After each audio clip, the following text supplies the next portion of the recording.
adentro. O sea, tú no estás tratando de ver si Dios te quiere o si Dios te bendice o si Dios de alguna manera simpatiza contigo. Tú estás adentro. Ahora, yo sé que a veces no se siente así. Yo sé que a veces uno ve todos sus defectos y todos sus errores y uno se siente todo menos como dentro de la familia de Dios. Pero el día que tú creíste en Cristo, no fue por tu capacidad, fue porque Dios te regaló una medida de fe, porque Dios te dio algo que Él formó, algo que sabe de Él mismo, y tú estás adentro. Amén. Cáptalo. Ahora, puede ser que como hijo la riegues y Dios te tenga que apretar un poquito las puertas, pero no dejas de ser hijo. Eso era para que alguien lo hubiera dicho. Yo tengo hijos, tengo 4 hijos, 2 hijos, 2 hijas. Ellos no hicieron nada para ser mis hijos. Y sin embargo, gastan mi dinero, se comen mi comida, se roban mis aparatos electrónicos, vacían el tanque de gasolina de mi automóvil. Y como somos más o menos de la misma talla, se llevan mi ropa, la buena, no la chafa, la que está así, ¿verdad? Y luego si ellos se portan mal, de todos modos vacían el refrigerador. Y tengo 2 que están casados, pero no les importa, ellos siguen pidiéndome dinero. ¿Me entiendes? ¿Cómo se atreven a hacer todo esto? Son unos descarados, ¿verdad? ¿Por qué pueden ellos hacer esto? ¿Qué hicieron para merecerlo? Nada. Ellos pueden hacer eso por algo que yo hice. Yo los engendré. Y por eso Dios tiene derecho a hacer todo eso. Tienen llaves de mi casa. Mi hija viene, nosotros tenemos una minivan muy bonita, ¿verdad? Y mi hija viene y me dice, ¿y la Cheyenne acá? Los que no son de México a lo mejor no entienden eso, pero hay pregúntale a alguien que me explique. ¿Por qué hacen esto? Porque son hijos. Mi hija tiene 12 años de casada, ¿sí? Tienen 3 hijos. Vamos nosotros a una tienda y dice, ay papi, mira qué bonita blusa. Le digo, dile a tu marido. Y mi mujer y ella me miran así y yo saco una tarjeta de crédito. ¿Por qué es esto así? Porque son mis hijos. ¿No los oigo? Mis hijos. ¿Por qué eres hijo? Por lo que él hizo, no por lo que tú hiciste. Porque ya estás adentro. Entiéndelo.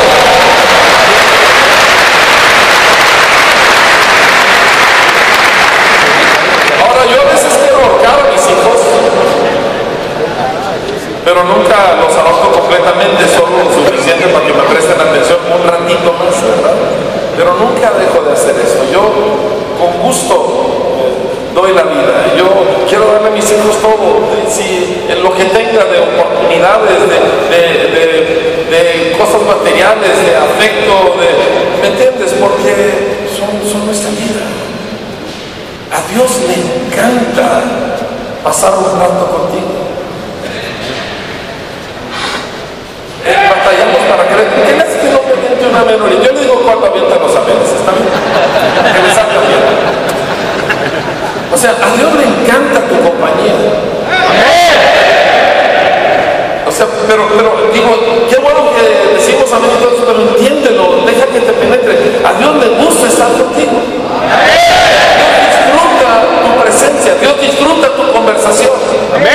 Dios se ríe aún cuando tú eres una bestia. Amén. Así es. Cuando mis hijos se enojan y de repente, yo me acuerdo que mi hijo ya me voy a ir de la casa, ¿verdad? Y agarró su morralito, tenía como 8 años de edad, ya me voy, ya no quiero vivir aquí.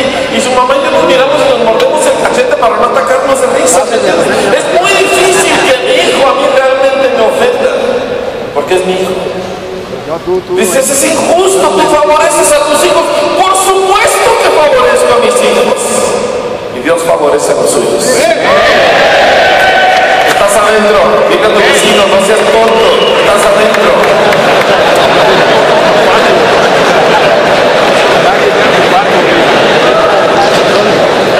Todo nuestro caminar con Dios parte de esta realidad. Por eso Jesús, cuando nos enseñó a orar, lo primero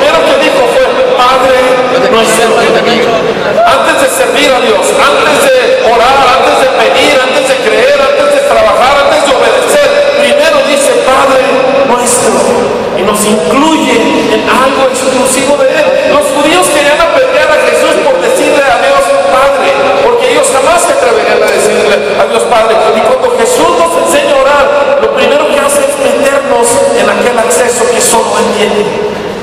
Y los judíos se volvían locos de oírlo, pero a nosotros nos metió. Muy bien, usted quiere lecciones de la fe, venga y observe a mis hijos y cómo abusan de mí, ¿verdad? Con eso usted crece a una fe imposible. Ahora, entendiendo esto, la pregunta clave es, ¿qué quiere Dios hacer conmigo? Porque Dios nos escogió y nos amó, pero con objetivo, con propósito. Dios no anda perdiendo el tiempo. Dios nos hizo y quería hacer algo de nosotros. Y a nosotros nos interesa eso. Entonces, Pablo o Saulo de Tarso, cuando él tiene un encuentro con el Señor, le hace dos preguntas. La primera es, ¿quién eres, Señor? Y la segunda es, ¿qué quieres? Y esto para nosotros es clave. ¿Qué quiere Dios hacer conmigo? Nosotros empezamos a encontrar en la Escritura estas cosas. La primera que quiero que entiendas es que Dios toma nuestra necesidad y la conecta con su propósito eterno. Y eso es una cosa maravillosa. Y está en toda la Biblia, ¿sí? Estaba leyendo el Salmo 30, el Salmo 88, el Salmo 42. Estaba leyendo la historia de Ana, la mamá de Samuel, que me encanta. Escuché a un predicador hace años contarla de una manera que me cautivó y te la quiero contar a ti como yo se la escuché a él. Porque en el Salmo 42:7 dice, un abismo llama a otro a la voz de tus cascadas. Es un versículo extraño, pero la palabra cascadas en el idioma original habla de remolinos del mar, de tornados del mar, que es un fenómeno extraño porque hace cuenta que el agua está tibia y empieza a girar el agua y el aire alrededor del agua empieza a girar lentamente y se empieza a formar una vórtice y aquella cosa empieza a subir. Y las nubes que están arriba empiezan a formar otra vórtice y se unen y se forma un torbellino en el mar. Y esa es la palabra a la que se refiere aquí. Y la razón que lo está diciendo el salmista es porque es la dinámica que sucede entre nosotros. Y lo vemos con Ana, la madre de Samuel. Esta es una mujer piadosa, ama a Dios, tiene muy buen matrimonio, pero no tiene hijos.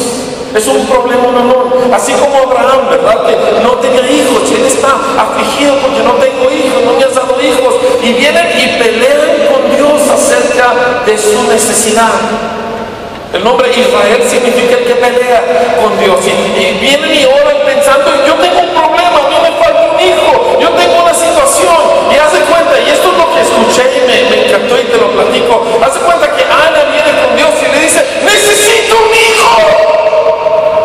Me estoy muriendo porque no tengo hijos. Soy una mujer maldecida, es una vergüenza porque no tengo hijos. Y una voz leve en los cielos se escucha, necesito un profeta. Es que necesito un hijo, necesito que me des un hijo, por favor, respóndeme. Necesito un profeta. Es que necesito un hijo. Por favor, oye mi corazón, por favor, concédeme un hijo. Necesito un profeta.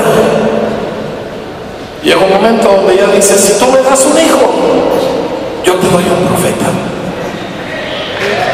Y de repente la necesidad de ella está totalmente conectada al propósito eterno de Dios.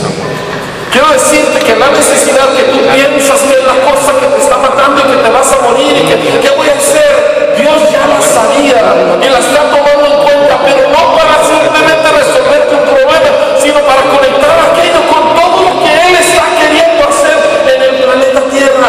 Se llama eso trascender y Dios quiere que tu vida trascienda de simplemente resolver detallitos a convertirte en un instrumento clave, importante dentro de los planes de Dios para nuestra generación. Así que Dios quiere hacer algo contigo. Dios quiere que tu vida importe dentro de las cosas que Él está haciendo. ¿Y qué está haciendo Dios? Wow. Tengo como 6